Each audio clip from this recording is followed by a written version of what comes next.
Ladies and gentlemen, there are moments in history when a single decision shifts the destiny of a people. Today we gather around such a moment, not in the corridors of Washington or Paris, but in the sun-drenched plains of Burkina Faso. For generations, Africa has been rich in land, in rivers, in hands willing to work, yet chained to the humiliation of importing the very food it could grow. Billions have left the continent year after year for rice from elsewhere, while African soil lay waiting. But in the heart of the Sahel, a new story is being written, a story led by a young captain turned president, Ibrahim Traoré. He has declared that the time of dependency is over and that sovereignty begins with the food on a family's table. What unfolds in the rice fields of Kadogo is not mere agriculture.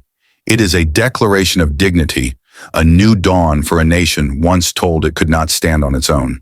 Stay with us. This is more than agriculture. It is the African revolution our ancestors longed for.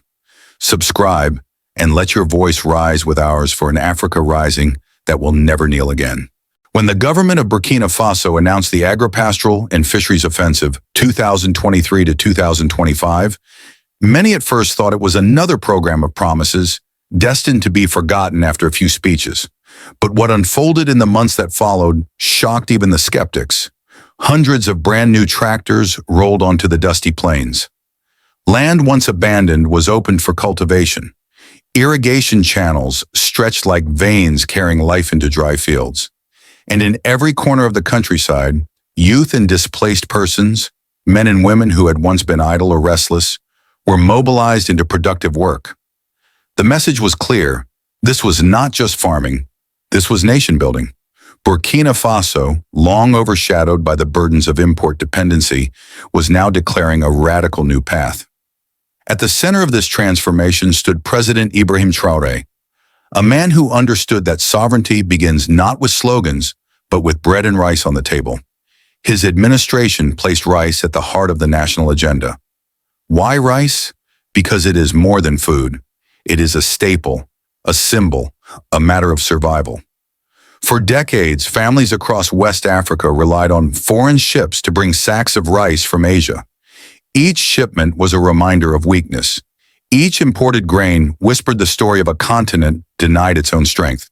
But in 2023, the whisper began to change into a roar. Central to this roar was Kadogo, a locality in the commune of Kamsila at Basamyam. There, under the vision of a woman of extraordinary courage, Mamunata Baza, something monumental began to rise. A rice processing unit with the capacity to handle 400 tons of rice every single day. To put this into perspective, such a scale requires tens of thousands of hectares under cultivation, thousands of farmers working in unison, in a chain of transporters, packagers, and retailers ready to carry the fruit of the land into homes and markets. It was not just a plant. It was a palace of sovereignty, a cathedral of food security.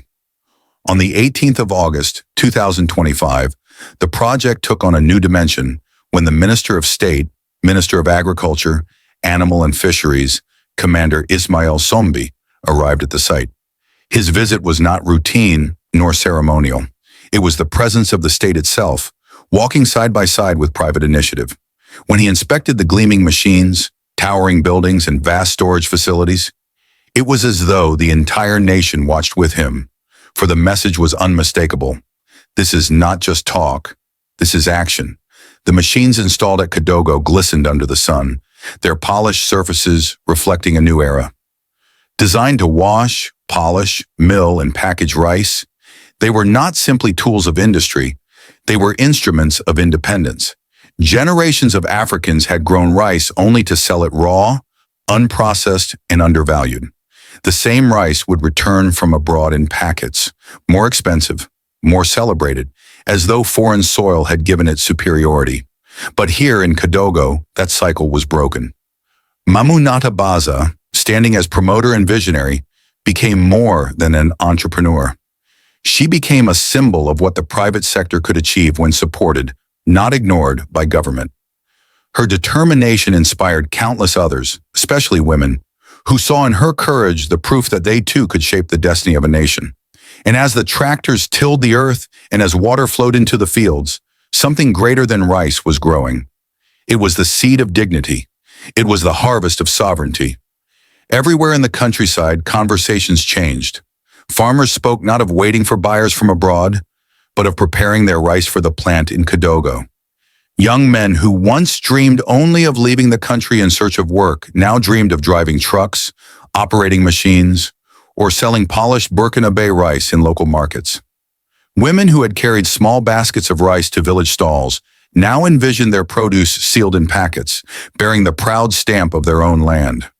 The agro-pastoral and fisheries offensive was no longer just a line in a government document. It was a movement, a wave sweeping across Burkina Faso with a force that could no longer be ignored. Yet, as history often reminds us, every dawn carries within it both light and shadow. The Kadogo plant was a beacon, but it was also a test. Could a single project bear the weight of an entire nation's hunger for sovereignty? Could one bold initiative ignite a continental revolution? The answer, my friends, would only become clear in the chapters yet to unfold. For as the first sacks of polished rice prepared to roll out of Kadogo, the question lingered. Would this be remembered as an isolated achievement or the spark of an African awakening? On that August morning in 2025, when Commander Ismail Sombi stepped onto the grounds of the Kadogo rice plant, the air itself seemed to shift. Crowds had gathered, not only to see the machines or the towering silos, but to witness something deeper, the state and the people standing together in a single vision. His presence transformed the construction site into a national stage. Cameras rolled, voices sang, and in the villages nearby, radios carried the news that the minister himself had come to bless the plant. It was a moment heavy with symbolism. For decades, Africans had heard speeches about self-reliance, but rarely saw leaders walk the fields, touch the soil, or stand where the people stood. Here in Kadogo, the gap between rhetoric and reality seemed to collapse. The words of President Ibrahim Traoré, those fiery declarations of dignity often referred to in every Ibrahim Traoré speech, were now given flesh and form in the sight of his minister striding beside Mamunata Baza. The reaction was electric. Across the capital, Ouagadougou, newspapers splashed headlines. Burkina rising through rice. Kadogo becomes the beating heart of sovereignty. On community radios, callers praised the president and the promoter. Farmers spoke of hope returning to the land. Youths claimed that for the first time, they saw a future for themselves, not in exile, not in foreign streets, but in the fertile fields of their own homeland. To many, the scene called back the memory of another time, another leader, Thomas Sankara. He had once urged Burkinabè people to consume what they produced, to wear clothes woven from their own cotton, to walk with dignity unchained from dependency. In Sankara's era, the dream was bold but brief. Now under Traoré, it seemed to rise again, no longer just as rhetoric, but as an industrial reality. Elders in villages whispered, "This is Sankara's child, finishing what he began." The visit also revealed a profound truth.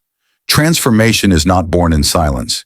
It is amplified by sight, by presence, by the symbolic weight of leaders placing themselves in the story. When Somi looked at the machines and declared that the government stood firmly behind this project, it was more than political endorsement. It was a pledge of solidarity, a binding of state to citizen, of authority to initiative. And the people responded in kind. Mothers ululated as if celebrating a wedding. Youths lifted banners with Traoré's face. Farmers broke into song, chanting verses of rice and freedom, as if each stalk swaying in the fields had become a soldier in a revolution of dignity. International media took note as well. Reports trickled into neighboring Ghana, Nigeria, and Senegal. Journalists compared Kadogo to a torch lit in the Sahel, daring other nations to follow. One commentator in Lagos remarked, "If Burkina Faso can build a plant of this scale, what excuse remains for larger economies still importing their daily bread?" But not everyone was convinced.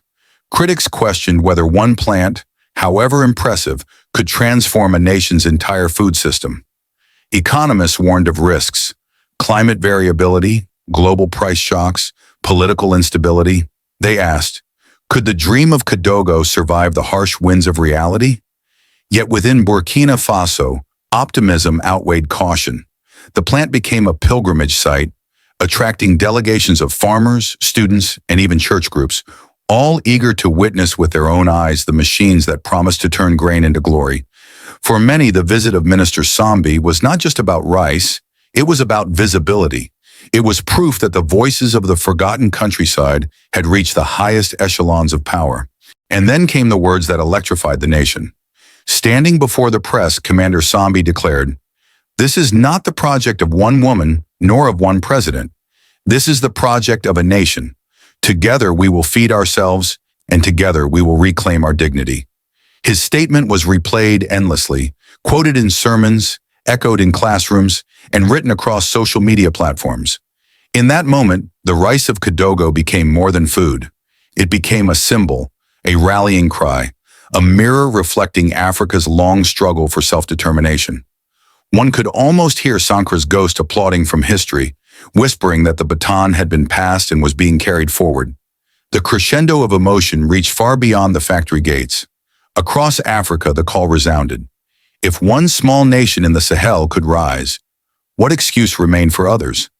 If Ibrahim Traoré could plant sovereignty in the soil of Burkina Faso, what prevented other leaders from doing the same in Nigeria, Kenya, or Senegal? But as the songs of praise echoed through the Sahel, a harder question lingered. Could this wave of pride withstand the storms of politics and the weight of expectations that history never fails to deliver? The opening of the Kadogo rice processing unit was not simply the completion of a construction project. It was the beginning of a ripple effect that reached far into the daily lives of ordinary citizens. In the short term, the impact was immediate and visible. Youth who once wandered jobless through villages found employment, some as machine operators, others as truck drivers, cleaners, security staff, or clerks. Women who had long struggled to sell small quantities of rice at local markets now had a buyer ready to absorb their harvest.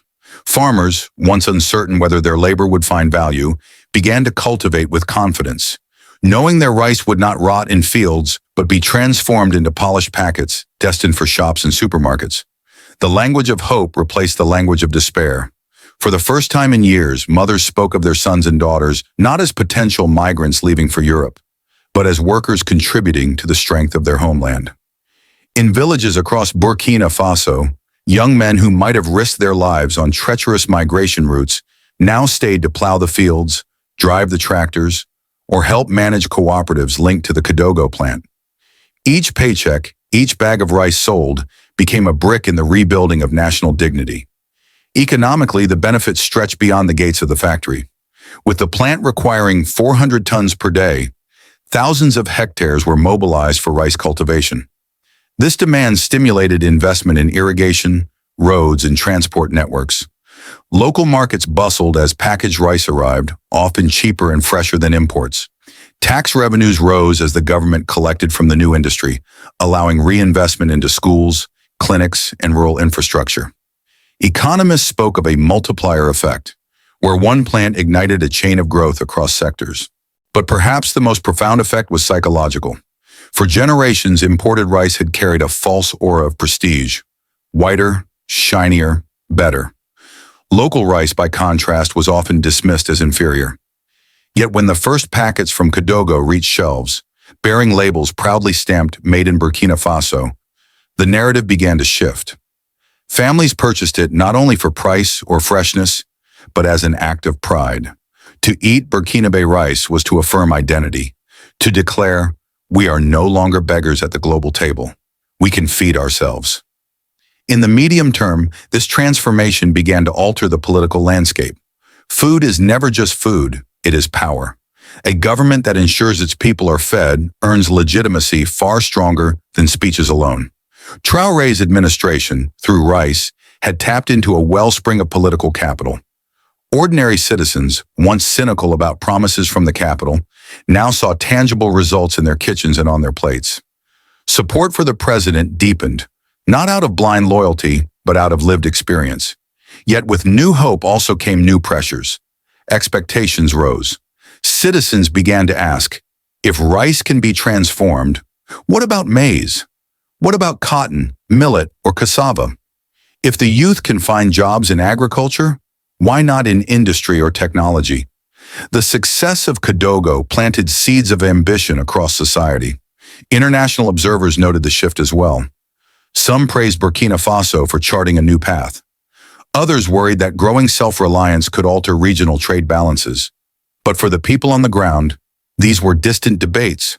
What mattered was that their children ate rice harvested by their own hands, processed in their own land, and sold under their own flag. The transformation also carried security implications. In a region long scarred by instability and extremism, providing jobs and dignity to restless youth was more than economic policy. It was a bulwark against violence. A young man earning wages in Kadogo was less likely to be seduced by the false promises of armed groups. In this way, rice became not only food but a shield, a stabilizer, a quiet force for peace. Still, challenges lingered. Climate shocks could disrupt harvests. Political turbulence could derail progress. Dependency on one plant, however large, was risky.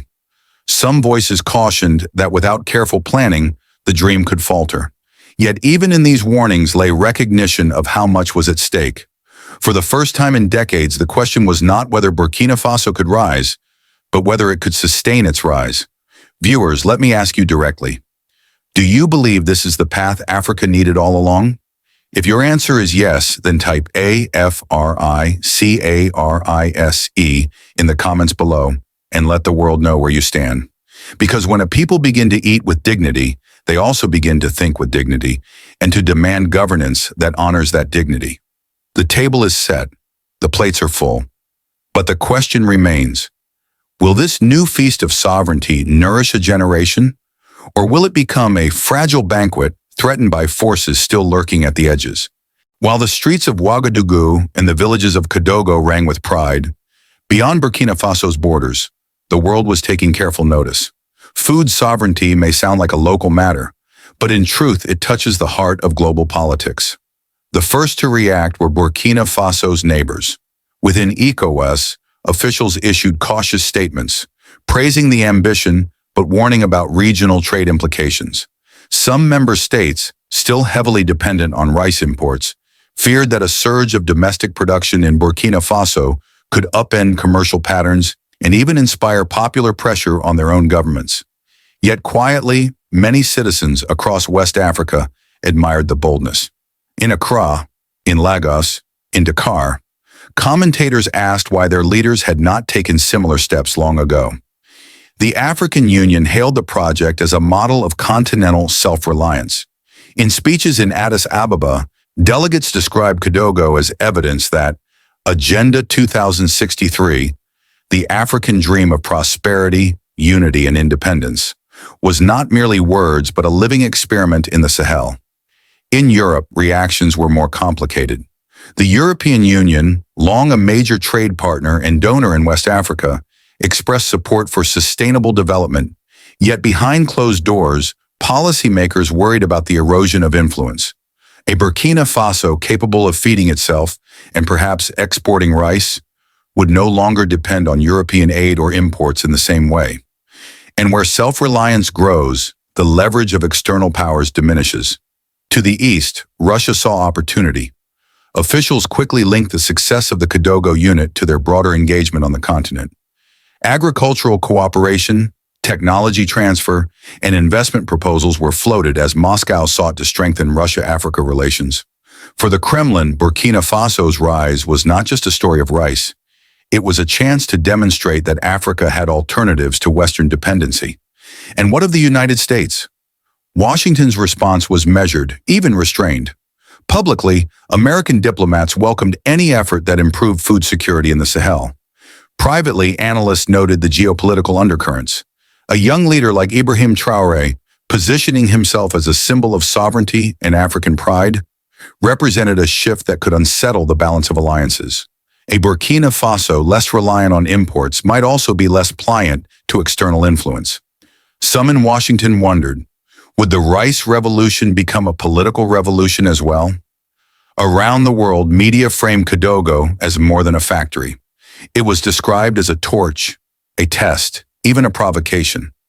Could one of Africa's smaller nations set a precedent that larger ones would be forced to follow? Could the Sahel, so often portrayed in headlines as a land of instability, become instead a beacon of resilience? What was certain is that the plan in Kadogo had crossed borders without moving an inch. It had entered the discourse of geopolitics. And in every capital, from Brussels to Moscow to Washington, policymakers were asking the same question. What does this mean for us? But beyond the statements and the cautious praise, a deeper struggle is emerging. Who will shape the future path of Africa? Its own sons and daughters, or the powers that still hover at its gates? While the streets of Ouagadougou and the villages of Kadogo rang with pride, beyond Burkina Faso's borders, the world was taking careful notice. Food sovereignty may sound like a local matter, but in truth it touches the heart of global politics. The first to react were Burkina Faso's neighbors. Within ECOWAS, officials issued cautious statements, praising the ambition but warning about regional trade implications. Some member states, still heavily dependent on rice imports, feared that a surge of domestic production in Burkina Faso could upend commercial patterns and even inspire popular pressure on their own governments. Yet quietly, many citizens across West Africa admired the boldness. In Accra, in Lagos, in Dakar, commentators asked why their leaders had not taken similar steps long ago. The African Union hailed the project as a model of continental self-reliance. In speeches in Addis Ababa, delegates described Kadogo as evidence that Agenda 2063, the African dream of prosperity, unity, and independence, was not merely words but a living experiment in the Sahel. In Europe, reactions were more complicated. The European Union, long a major trade partner and donor in West Africa, expressed support for sustainable development, yet behind closed doors, policymakers worried about the erosion of influence. A Burkina Faso capable of feeding itself and perhaps exporting rice would no longer depend on European aid or imports in the same way. And where self-reliance grows, the leverage of external powers diminishes. To the east, Russia saw opportunity. Officials quickly linked the success of the Kadogo unit to their broader engagement on the continent. Agricultural cooperation, technology transfer, and investment proposals were floated as Moscow sought to strengthen Russia-Africa relations. For the Kremlin, Burkina Faso's rise was not just a story of rice. It was a chance to demonstrate that Africa had alternatives to Western dependency. And what of the United States? Washington's response was measured, even restrained. Publicly, American diplomats welcomed any effort that improved food security in the Sahel. Privately, analysts noted the geopolitical undercurrents. A young leader like Ibrahim Traoré, positioning himself as a symbol of sovereignty and African pride, represented a shift that could unsettle the balance of alliances. A Burkina Faso less reliant on imports might also be less pliant to external influence. Some in Washington wondered, would the rice revolution become a political revolution as well? Around the world, media framed Kadogo as more than a factory. It was described as a torch, a test, even a provocation. Could one of Africa's smaller nations set a precedent that larger ones would be forced to follow?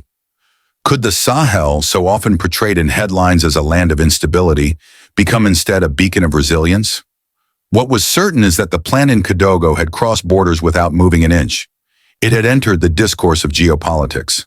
And in every capital, from Brussels to Moscow to Washington, policymakers were asking the same question. What does this mean for us? But beyond the statements and the cautious praise, a deeper struggle is emerging. Who will shape the future path of Africa?